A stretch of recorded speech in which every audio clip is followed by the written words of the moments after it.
semua, selamat datang kembali di YouTube channel Christine Marcelina Wijaya. Kali ini aku akan bikin video yang singkat, padat, dan jelas.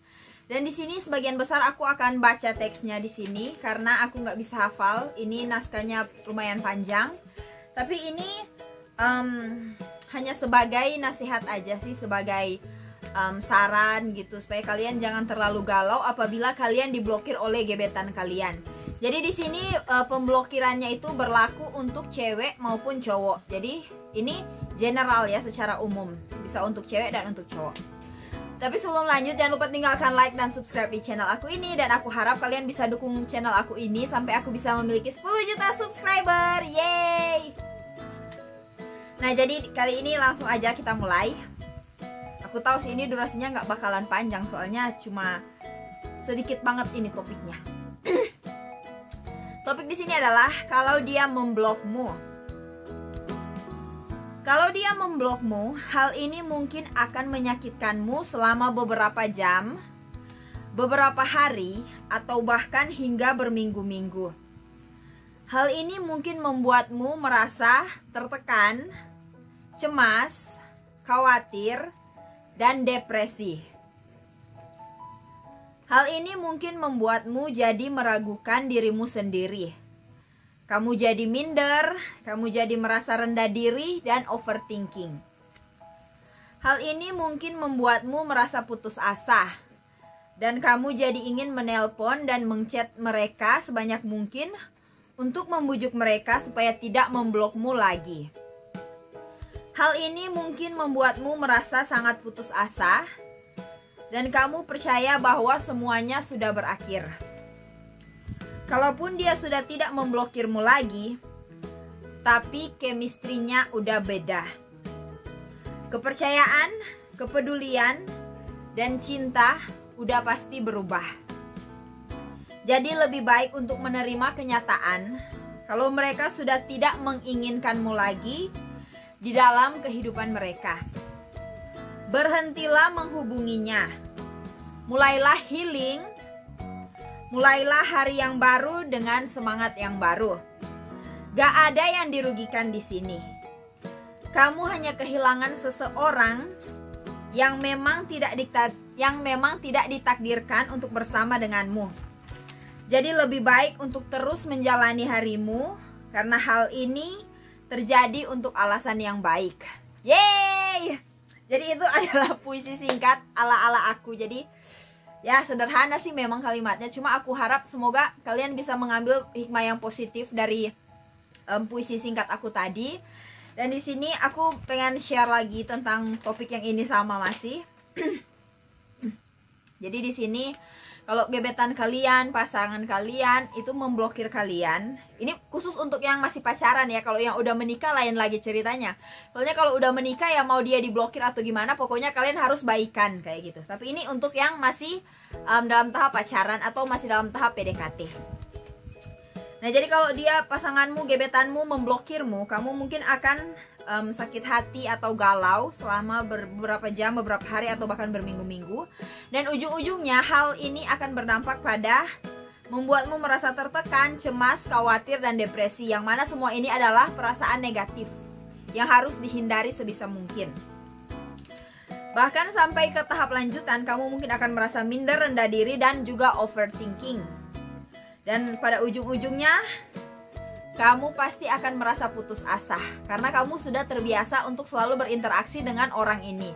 Jadi saat dia menghilang, kamu pun otomatis kayak jadi kehilangan arah gitu, kayak patah kompas lah istilahnya. Jadi kamu nggak tahu harus gimana, kamu mau sedih juga, tapi kamu pengen ngobrol juga. Jadi kamu ada di posisi yang serba salah.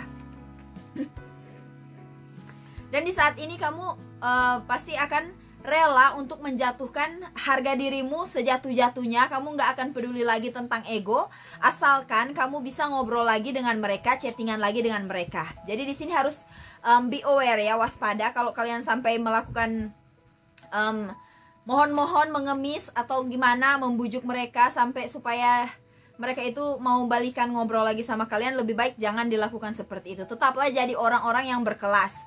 Kalau dia jodohmu ya dia pasti akan mengabari. Kalau memang dia udah sampai di blok, sampai menghilang kayak gitu, nggak usah ngemis-ngemis. Itu saran aku. Karena kamu itu jauh lebih berharga dari orang tersebut. Padahal sebenarnya semua manusia berharga sih. Cuma kalau dari attitude-nya yang suka memblokir kayak gini, itu artinya kamu jadi lebih berharga daripada orang yang ngeblok kamu itu. Jadi ya udah, nggak usah dipusingin aja kayak gitu.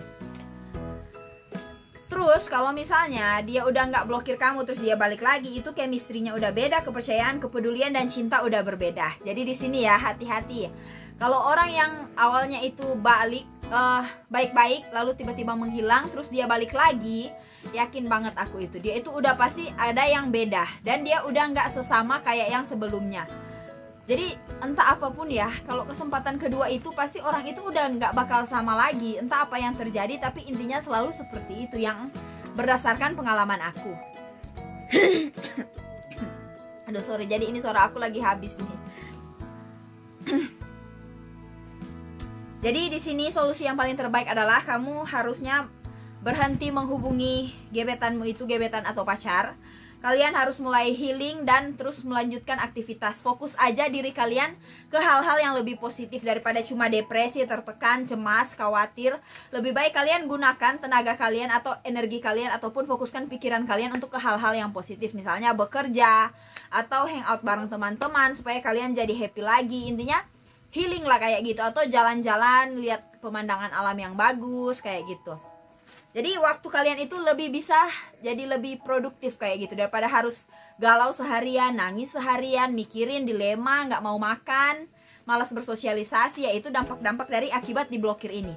Jadi please banget buat yang nonton ini jangan suka saling blok. Kalau misalnya ada masalah lebih baik ngomong aja, diskusikan baik-baik, jangan saling blok. Karena dampak dari yang ngeblokir-blokir kayak gini itu bisa bikin orang jadi depresi, tertekan, khawatir, dan cemas. Lalu di sini yang paling terakhir, jangan lupa kalau memang dia ditakdirkan untuk bersama denganmu, dia pasti akan muncul lagi. Dia akan muncul lagi dan intinya kayak ada pembeda gitu. Dia muncul lagi tapi chemistry-nya masih sama mungkin, atau dia muncul lagi bahkan menjadi orang yang lebih baik lagi.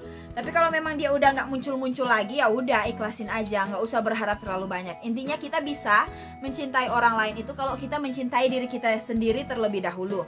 Jadi kalau kita mencintai diri kita sendiri, kita nggak mungkin kan akan membiarkan diri kita itu kayak disakiti sampai berlama-lama, sampai galau, dilema, nggak mau makan, tidur pun jadi sulit, apa-apa pun semuanya kepikiran doi mulu kayak gitu. Jadi intinya kalau kalian mencintai diri kalian sendiri, kalian itu akan punya batasan sampai di mana sih kamu bisa mengontrol rasa sedih ini.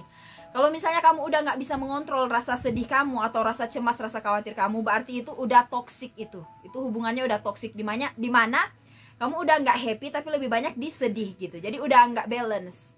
Nah kalau saran aku kayak gitu lebih baik udah ikhlasin aja. Toh kamu juga pengen kan punya hubungan yang sehat, nggak mau hubungan yang kayak hubungan sama bawang bombay atau bawang merah kayak gitu, tukang bikin sedih kan. Kamu nggak mau kan. Jadi lebih baik saran aku kalau memang dia jodohmu, pasti dia akan memanfaatkan waktu yang ada sebaik mungkin dan dia pasti nggak akan blokir kamu. Tapi kalau dia memang bukan jodohmu atau memang niatnya datang ke kehidupanmu cuma untuk main-main doang, ya udah nggak usah terlalu sedih lah kayak gitu.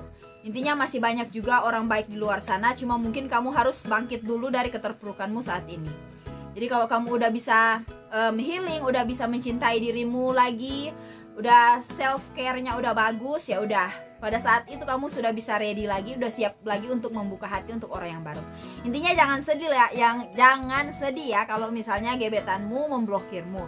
Terus aja pikir positif dan juga perbanyak aktivitas-aktivitas yang menyenangkan gitu, kayak nyanyi ataupun memasak, apapun hobi kalian ya tekuni aja. Kalian mau nge-gym, kalian mau ikut kumpulan geng-geng motor kayak gitu, ya udah ikut aja, bikin aja segala sesuatu yang bikin kalian happy daripada kalian sedih galau-galau, kan nggak ada faedahnya kan.